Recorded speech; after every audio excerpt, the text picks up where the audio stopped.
What's up everyone, welcome to another video.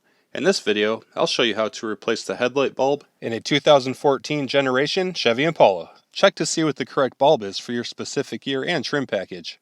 Or remove the existing bulb, check the part number, and match it.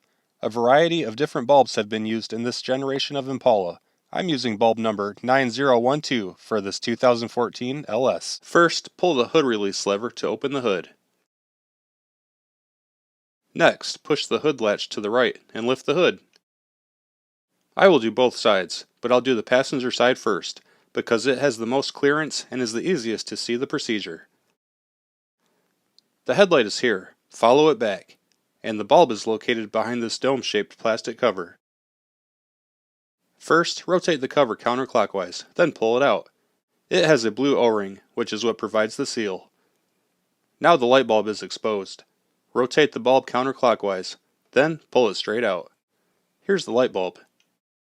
Lift the tab on the plug to unlock the bulb from the harness, then pull it straight off. Reverse this process to reinstall. Push the new bulb onto the plug, making sure the lifting tab locks on.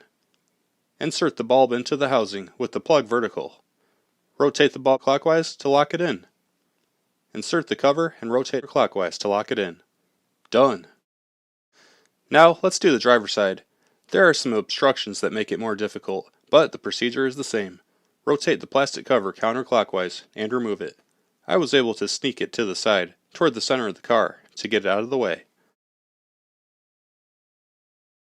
Rotate the bulb counterclockwise and remove it from the housing.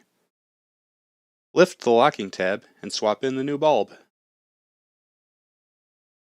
Reinstall the bulb into the housing, rotating it clockwise to lock it in. Sneak the cover back in, insert it into the housing, and rotate it clockwise to lock it back in. Now you're all set. Thanks for watching. I hope you found it helpful. If you did, please give it a like and subscribe for more how-to and review videos.